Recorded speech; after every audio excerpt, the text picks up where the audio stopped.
So 2 weeks ago, I released a community post asking for you lads' hot takes on BBS, and last week I actually did make a video going over some of the comments in that video, and obviously I did mention that it has 300 comments, right? I can't go over every single one, so I did ask for 500 likes on that video, and if we did get that, I'll release part 2 a week later, and a week later, here we are with part 2, reacting to more of you lads' hot takes on BBS. So before we do start going into some of your lads' hot takes, let me first give my one just to break the ice. Banner fillers really don't matter that much to me. In fact, I really don't care if they're good or bad. Alright, so let me explain myself because I'm probably like the only person that maybe thinks this, right? So in my point of view, where I stand in the game, whenever I'm pulling on a banner, I'm most likely 99% of the time pulling for only the banner characters. Sometimes there are good fillers in there that kind of soften the blow of getting shafted, but for me, if I don't get the banner character, I'm gonna be hurt, I'm gonna be salty. At the end of the day, that's just how it is, right? I'm going for certain characters. So when the filler pool is bad or when it's good, whenever a new banner just comes out in general, a lot of people start complaining about the filler pools because it's the same characters over and over again,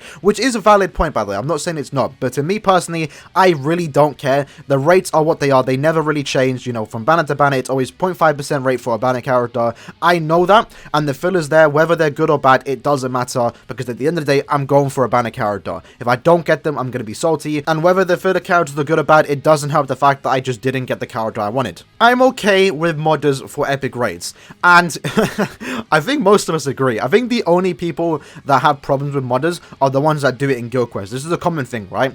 Modders, for the most part, help people clear stuff faster, especially epic raids, which is a massive grind, to the point that it gets so tedious that you don't even want to play the game mode anymore. And we did talk about that last week. I do think it should have 5 times epic raids, and that probably will come out eventually, and it will make epic raids a lot more enjoyable. But when it comes to modders in the game, I don't personally mod, but if I see a modded lobby in Publix, I'm probably going to join it just to save myself some time. If Caleb don't want to remove the modders from normal PvE play, then, you know, sometimes I'm just going to join them. But when it comes to modding in Guild Quest, I think we're all under the same agreement that it's just kind of pathetic, right? Guild Quest is pretty much the only competitive game mode right now where people are going against each other, and if one guild mods, then you're pretty much cucking 20 people out of a ranking where they should stay in S rank, which might be happening to my guild this week. So modders in Guild Quest, therefore a problem, we all know that. Modders in epic raids in IZ, to Caleb's eyes, they are problems, but for most of us, they're just helping us speed up the process, because Caleb don't want to add 5 times tickets to epic raids. With how often they started to release Thousand Year Blood War and even current Fueled, there's no longer any hype, and future rounds will never reach the same hype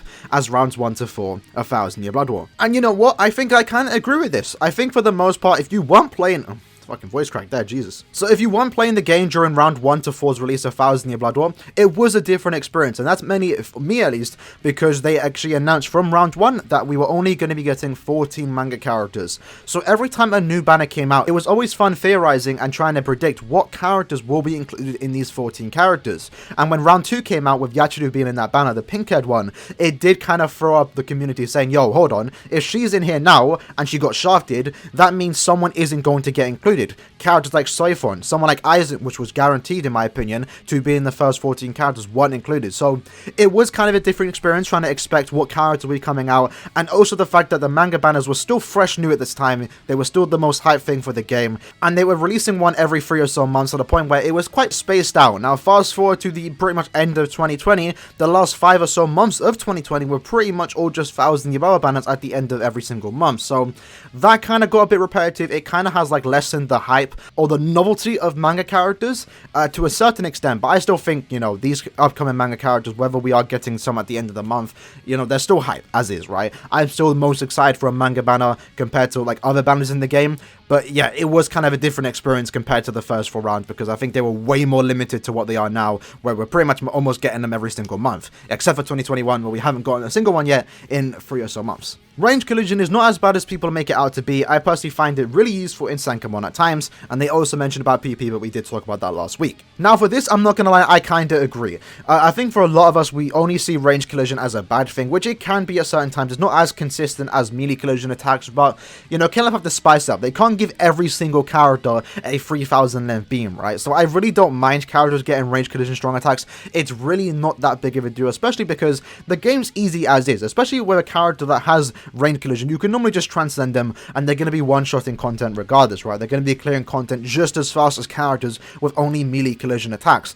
So I really don't think it's that big of a deal as people are making it out to be. You know, I think it's just more of an elitist mentality. Some people just want to have the perfect character, and they only play with those perfect characters. And you know what? If that's what they think, then they can play the game like that. But for me, I'm going to be playing my favorite characters. For example, someone like Nini, who has 2 range collision strong attacks, and her second being a shield, right, which some people say is a bad thing.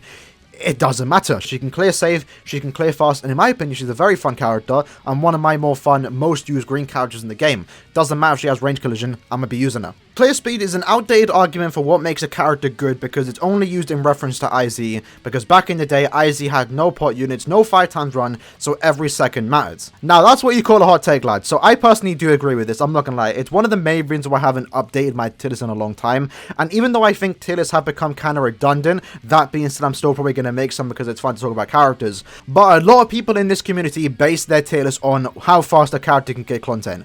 Now, that's fine, it's their tier list, they can base their characters how they want to do, but personally, I just don't think it's the wisest to be basing characters based on clear time. For example, if we look at a recent tier list done by the BBS subreddit, they have a character like 5th Anniversary Byakuya in the same tier as Yamamoto and White Day Okura. It just doesn't make any sense. Like, you can't tell me that Byakuya is the same as someone like Yamamoto. They clearly do both different things. Byakuya has way more usability because he has 2 killers, he has sharpshooter so he can be used in 4 weeks of GQ, and he's also one of the best crowd control characters for GQ, the hard difficulty of GQ at least, and that's very, very important because you don't want the enemies to be attacking you. So I personally think, still to this day, and some people surprisingly do disagree, that Byakuya is the best speed character in the game, and it's really no competition. No one can do what he can do, and the fact that certain people would say that Byakuya is worse than someone like Thousand But Ishin just because Ishin maybe clears 5 seconds faster, just shows that basing a tier list on clear time really isn't the best thing to do, and it's kind of misleading. Give us an English dub for this game.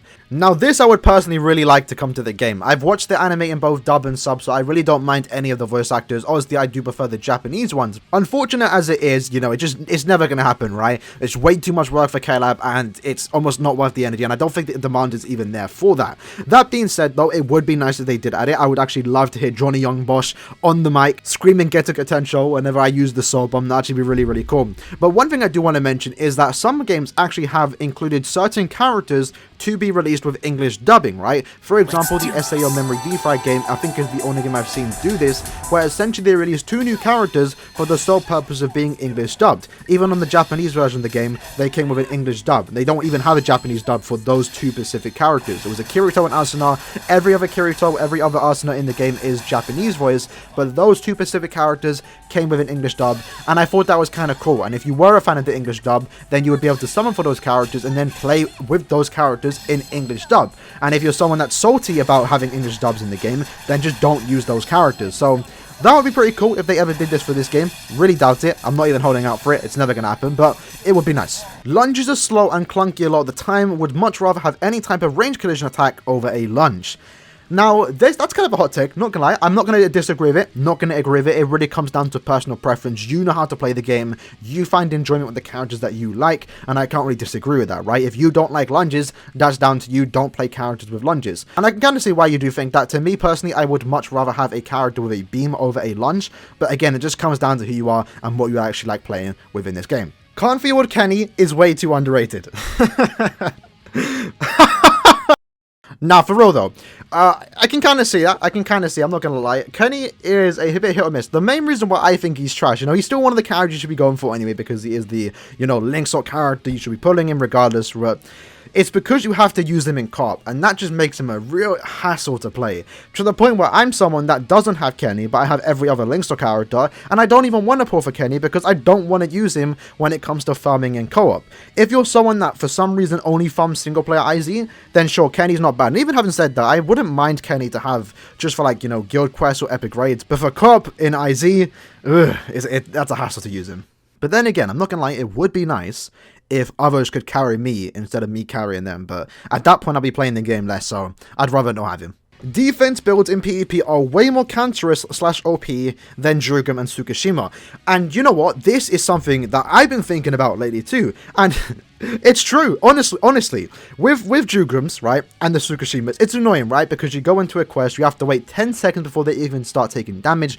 But the way people build those characters, right, is that normally those characters die within like 15 seconds, right? The second that Soul Bomb goes off, those invincible characters are now pretty much dead and the game's almost over. But if you ever go against a team that has a max defense Chad, and you yourself has a max defense Chad, Normally, those games legit last around 4 or so minutes, to the point where sometimes the time even runs out. So, this I personally agree with. It's very annoying. I myself have a max defense, Chad, and I literally avoid full defense builds because I know those games eventually, certain times, are going to take around 4 or so minutes to complete. So I would much rather go against a Tsukishima and Drugrim team than a full defense team. Point events are so boring and repetitive, we need more event variety. Now, the best way I can describe what I'm about to say is this very simply, right?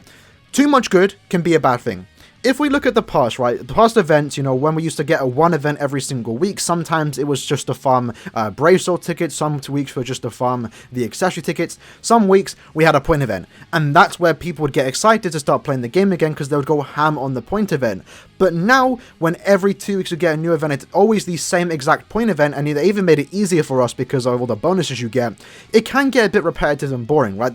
Point events don't feel special anymore because we get it every single week, compared to what we used to get, 2 or so years ago, where we had some intentionally bad events, and then we had a very good event, and it just made that event very special. It made it more fun playing it, right?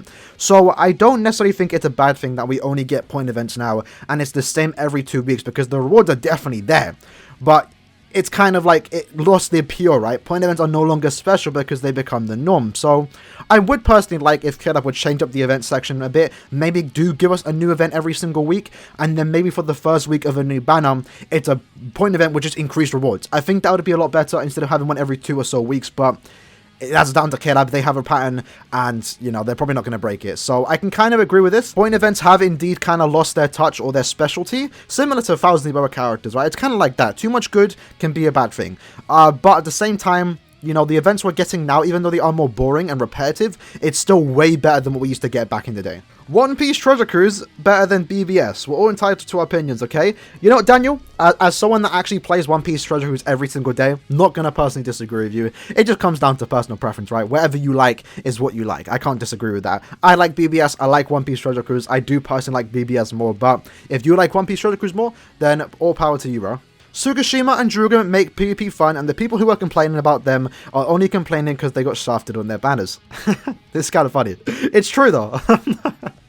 I'm not gonna lie, it's true. I actually kind of like playing PvP. I know I still agree that it's a trash game, but at the end of the day, it's still somewhat fun if you do have those characters, right? That's why when I made my top 10 favorite characters a few months back, I said Drugrim, even though I don't even use him outside of PvP, is one of my favorite characters just because of how OP the character actually is. So yeah, I kind of agree with that. This game needs the bounce. Nah, it doesn't. It doesn't. But anyway, lads, that was the video. Hope you guys did enjoy it, going over some of your lads' hot takes on BBS. So I couldn't, again, cover every single video, but this time, I'm probably going to make a new post in the future, so stick around for that. Make sure you are eyeing my community page for when I next do one of these. It could be in a month's time. We'll see how it goes. I'm going to be next working on some more original content for you lads. I know some of you are still waiting for the part 2 of what your favorite character says about you. I will be working on that in the future, so stay tuned for that. Make sure you guys are subscribed. That being said, hope you guys did enjoy the content, and I'll see you lads in the next one. Peace.